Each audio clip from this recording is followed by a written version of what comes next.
Hello friends, શું હાલચાલ છે?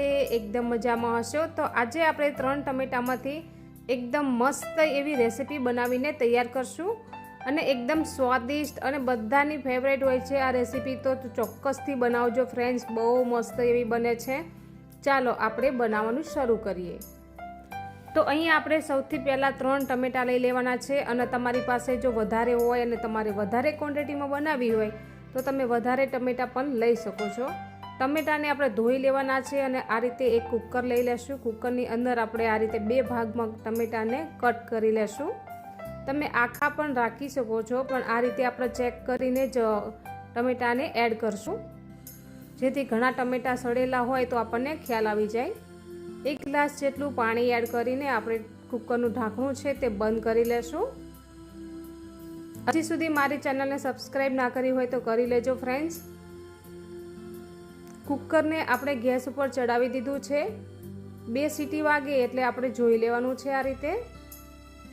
તો અહીંયા ટમેટા છે તે સરસ રીતે બફાઈ ગયા છે। તો આ રીતે બીજા વાસણમાં ટમેટા છે તે કાઢી લેશું અને તેની ઉપરની છાલ પણ કાઢી લેવાની છે।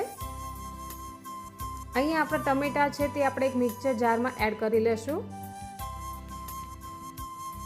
મિક્સર જારનું ઢાંકણ બંધ કરીને આપણે ટમેટાને એકદમ મસ્ત એવા પીસીને તૈયાર કરી લેશું।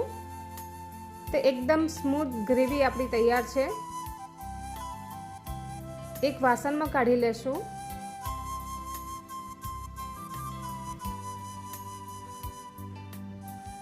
અહીં આપણે ગાજર લીધું છે એકદમ બારીક સુધારેલું, લીલી ડુંગળી લીધી છે, કેપ્સિકમ મરચાં લીધા છે, લીલું લસણ લીધું છે, આદુનો ટુકડો અને લસણ લીધું છે। બંનેને આપણે એકદમ ઝીણું કટ કરી લીધું છે। હવે આપણે ગેસ ઉપર એક કઢાઈ ચડાવી લેશું અને 1 પાવલી જેટલું તેલ એડ કરી લેશું। તેજપત્તા એડ કરી લેશું અને 2-3 લવિંગ પણ એડ કરી લેશું। મરચાં આપણે એકદમ ઝીણા સુધારેલા એડ કરી લેશું। લસણ અને આદુ પણ આપણે એડ કરી લેશું। 2 થી 3 મિનિટ સુધી આપણે આ રીતે જ કૂક કરી લેવાનું છે। ગાજર એડ કરી લેશું,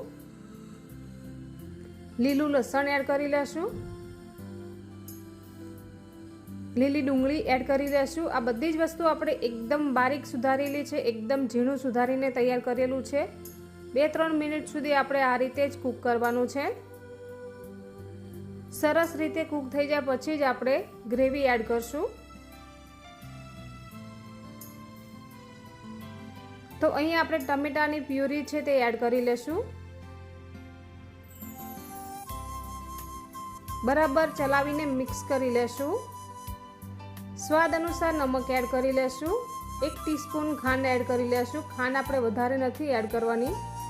ગરમ મસાલો એડ કરી લેશું 1 ટીસ્પૂન, લાલ મરચું પાવડર 1 ટીસ્પૂન એડ કરી લેશું અને બરાબર મિક્સ કરી લેશું। હવે આપણે આને ઉકળવા દેવાનું છે। સરસ 2 થી 3 મિનિટ સુધી ઉકળે પછી જ આપણે આમાં બીજી વસ્તુ છે તે એડ કરીશું। હવે જો તમારે એકદમ ઘટ્ટ સૂપ બનાવવું હોય તો જ તમારે કોર્નફ્લોર આ રીતે ઓગાળીને એડ કરવાનો છે, અડધી ચમચી જેટલો। થોડો એડ કરીને આપણે બરાબર આ રીતે ચલાવી લેવાનું છે, પછી જ આપણે થોડો બીજો એડ કરશું। વધારે કોર્નફ્લોર એડ ના કરતા, નહીંતર વધારે ઘટ થઈ જશે। અને જો તમારે ઘટ ના કરવું હોય અને કોર્નફ્લોર ના એડ કરવો હોય તો પણ તમે સ્કીપ પણ કરી શકો છો। તો આ કોર્નફ્લોર આપણે ત્યારે જ એડ કરવાનો છે જ્યારે આપણે સૂપ છે તે એકદમ સરસ ઉકળી જાય પછી છેલ્લે જ એડ કરવાનો છે। પછી 1 મિનિટમાં જ આપણે ઉતારી લેવાનું છે। અહીંયા આપણું સૂપ છે તે રેડી છે અને એકદમ મસ્ત એવું બને છે ફ્રેન્ડ્સ, એકવાર જરૂરથી ટ્રાય કરજો। ગરમ ગરમ સૂપ આપણે બનાવીને તૈયાર કરી લીધું છે। એક બાઉલમાં આપણે કાઢી લેશું સર્વ કરવા માટે। વિડીયો ક્યાંથી જુઓ છો તે કમેન્ટમાં લખજો અને આપણું સૂપ કેવું બન્યું છે તે પણ જરૂરથી કહેજો મને કે તમને આ સૂપની રેસીપી કેવી લાગી। Thank you for watching. બહુ સરસ બન્યું છે ફ્રેન્ડ, ચોક્કસથી બનાવજો।